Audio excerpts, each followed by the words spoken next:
wabarakatuh. Halo teman-teman semua, apa kabar? Semoga kita selalu dalam keadaan sehat dan dilindungi oleh Yang Maha Kuasa. Kembali lagi di sini bersama saya, Nadila Erniati. Dalam video pembahasan kali ini, saya akan menjelaskan mengenai bidang garapan dalam konteks administrasi pendidikan, yakni administrasi keuangan.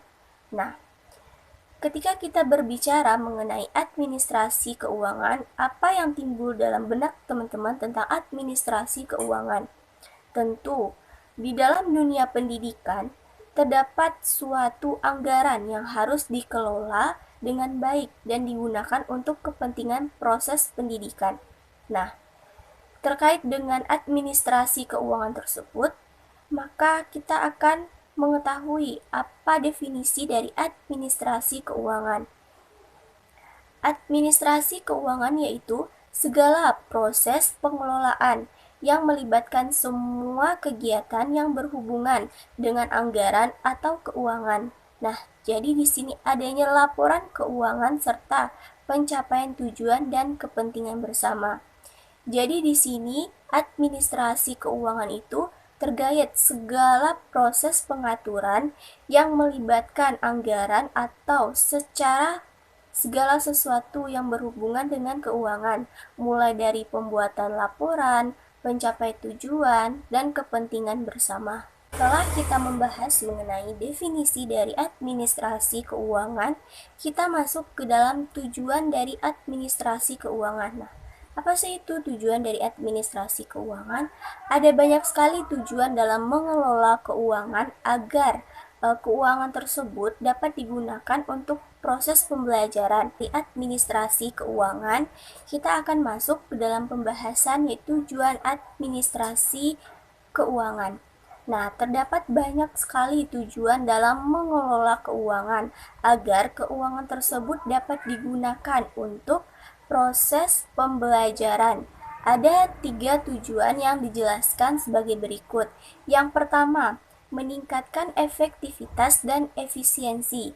Efisien terkait waktu, pengelolaan tersebut terkait efektivitas yaitu tujuan efisien terkait waktu dan pengelolaan tersebut agar tujuan pendidikan yang membutuhkan keuangan dapat tercapai dan dikelola sedemikian rupa. Kedua, meningkatkan akuntabilitas dan transparansi keuangan sekolah.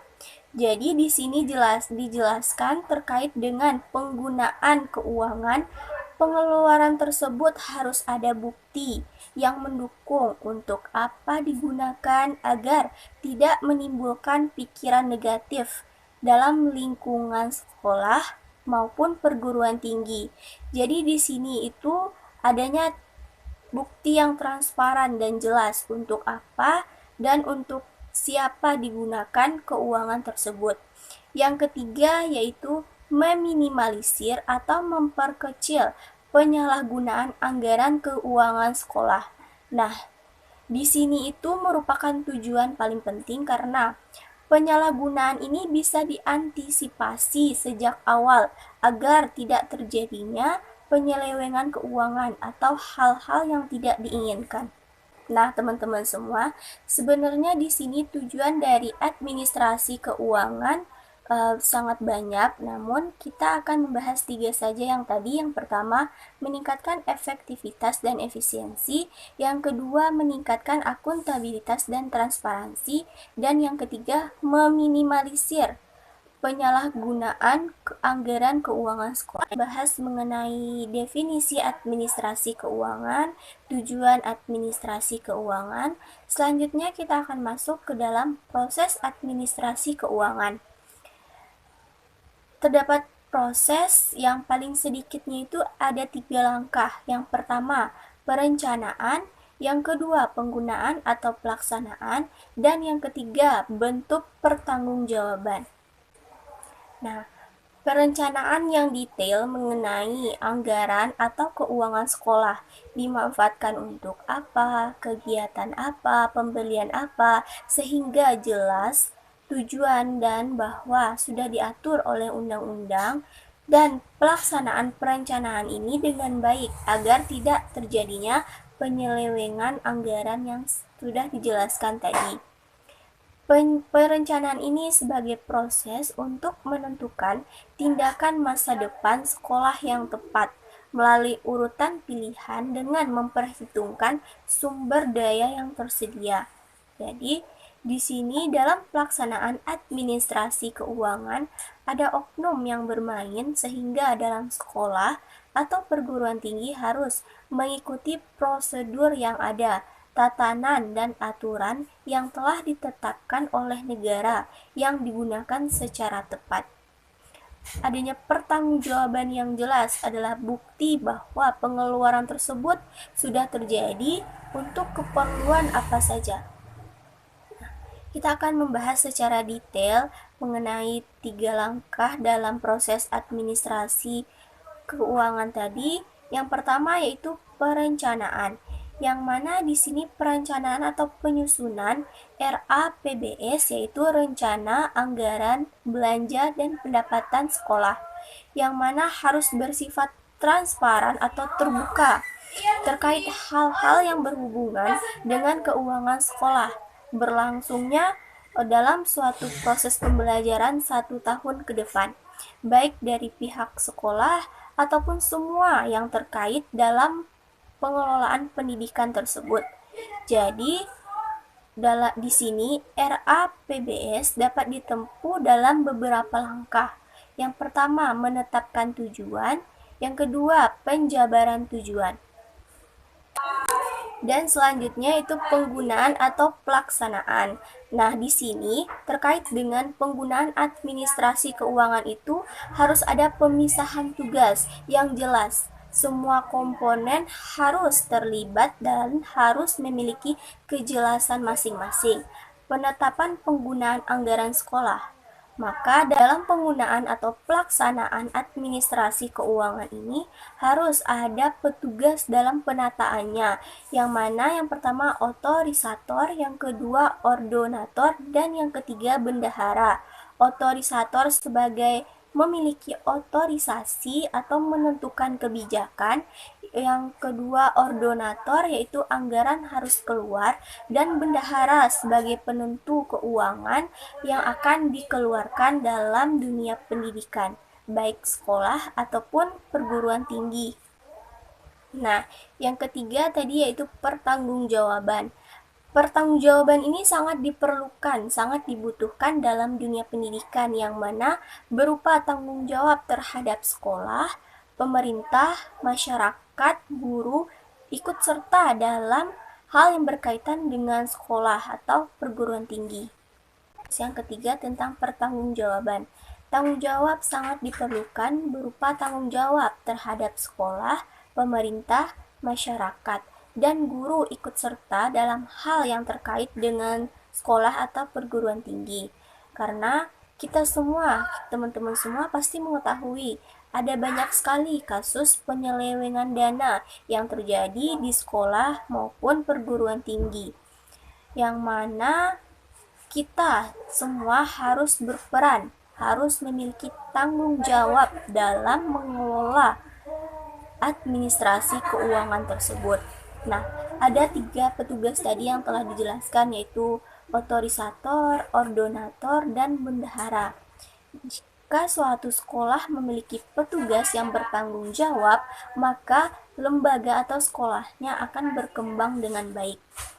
Agar tidak terjadi penyelewengan tersebut, cara untuk mengantisipasinya yaitu yang pertama, bendahara atau orang yang memegang kas tidak sekaligus memegang pembukuan, namun harus dipisah lagi atau orang yang berbeda. Yang kedua, setelah uang yang diterima itu harus dibuktikan dan ditulis dengan anggaran yang sesuai. Dan yang ketiga, yaitu yang terakhir, penggunaan keuangan sekolah harus ada dokumen tertulisnya. Nah, dalam pertanggungjawaban ini, lembaga sekolah selama 1 tahun anggaran oleh pemimpin tertinggi. Jadi pertanggungjawaban ini dibuat oleh sekolah dengan membuat SPJ per 3 bulan. Jadi sekolah membuat SPJ selama 3 bulan per 3 bulan pengeluaran dana dan ditandatangani oleh komite sekolah agar tidak terjadinya kesalahpahaman dalam proses administrasi keuangan ini. Maka dari itu harus terjalin kerjasama yang baik antara sekolah dan pemerintah agar tidak terjadi penyelewengan anggaran yang sudah dituliskan sebelumnya. Ada pengawasan yang seharusnya dilakukan sekolah, yang mana kegiatan ini bertujuan untuk mengantisipasi masalah-masalah yang berhubungan dengan penyalahgunaan anggaran ini. Nah, jadi di sini fungsi pengawasan yang dilakukan itu sangat berperan penting, yaitu fungsi dari pemerintah kabupaten atau kotanya, yaitu fungsi fungsional, yang mana pengawasan dilakukan Badan Keuangan dan Pembangunan.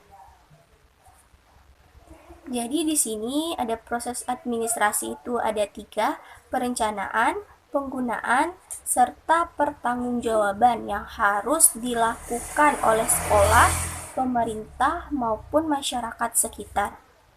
Nah, setelah kita membahas mengenai definisi administrasi keuangan, tujuan administrasi keuangan, proses administrasi keuangan, kita masuk ke dalam laporan, yang mana laporan ini disusun berdasarkan aktivitas keuangan dan ketidakjelasan laporan, supaya tidak ada anggapan negatif sekolah atau pihak-pihak lain dalam administrasi keuangan tersebut.